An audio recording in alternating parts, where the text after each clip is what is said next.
Global warming আর বিশ্ব উষ্ণায়ন মানে তো একই দাঁড়াচ্ছে যে এত পরিমাণে দূষণ এবং তার সাথে জলবায়ু পরিবর্তন ও তাপমাত্রা বৃদ্ধির জন্য শেষমেশ অমরনাথ যাত্রাতে একটা ভয়াবহ পরিবর্তন দেখা দিচ্ছে।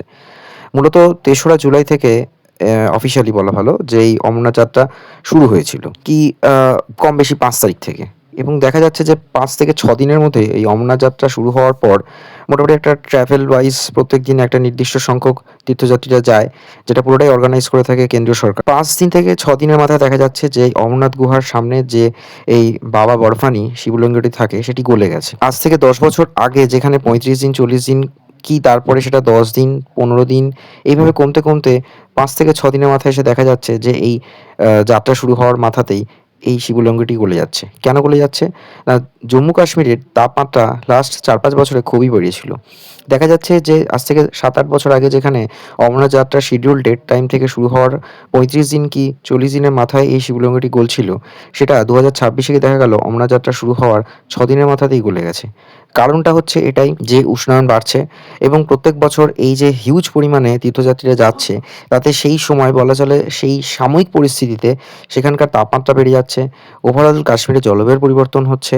সব মিলিয়ে দেখতে গেলে যে শিবলিঙ্গটি সারা বছর থাকতো, বিশেষ করে শীতকাল থেকে হিউজ পরিমাণে তাপমাত্রা পরে হিমাঙ্কের নিচে নেমে এবং তারপর সেখান থেকে বরফ জমতে, জমতে আস্তে, আস্তে শিবলিঙ্গটি তৈরি হয় এবং জুলাই মাসে এই অমরনাথ যাত্রার জন্য ট্র্যাক ওপেন করে দেওয়া হয়, যেটা পুরোটাই কেন্দ্রীয় সরকার তদানীন্তন করে থাকতো।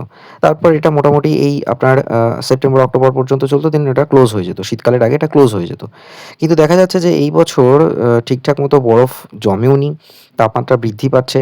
যেখানে অল টাইম কাশ্মীরে তাপমাত্রা হিমাঙ্কের নিচেই থাকতো এবং সাধারণত এপ্রিল মাসের পর থেকে একটু তাপমাত্রা বাড়তো। সেটা দেখা যাচ্ছে যে জানুয়ারির পর থেকেই তাপমাত্রা অনেকটা বেশি। সেই কড়া ঠান্ডাটা থাকছে না।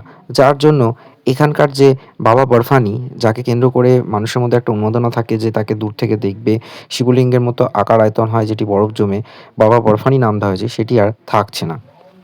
অমরনাথ গুহার ভেতরে জ্যোতির্লিঙ্গের মধ্যে একটি রয়েছে সবাই জানেন এবং সেইটা দর্শনের আগেই এই অমরনাথ গুহায় এই বাবা বরফানিটি থাকে। তার সামনে অনেকে পূজা অর্চনা করে থাকে এবং এখানে একটা পায়রা সারা বছর থাকে। সাধারণত এত ঠান্ডার মধ্যে পায়রা থাকার কথাও নয়, কিন্তু থাকে। এটা চলে এসেছে এই রিচুয়ালটা এবং এইখানে কেন্দ্রীয় সরকার এবং ইন্ডিয়ান আর্মি পুরোটাই নিরাপত্তা দিয়ে থাকে। কিন্তু সেখানে এত পরিমাণ ভিড় বাড়ছে, যদিও একটা নির্দিষ্ট সংখ্যক তীর্থযাত্রীরা প্রত্যেকদিন যেতে পারে। কিন্তু ওই যে বললাম গ্লোবাল ওয়ার্মিং এতটাই বেড়ে যাচ্ছে যে আজকে এই বছরে ৫ দিনের মাথাতেই এই বরফের শিবলিঙ্গটি গলে গেছে। জানি না ২০২৭ এটা আদৌ কদিন থাকবে। বিশ্ব উষ্ণায়ন এবং দূষণের ফলে আমরা আস্তে, আস্তে প্রকৃতিকে হারিয়ে ফেলছি।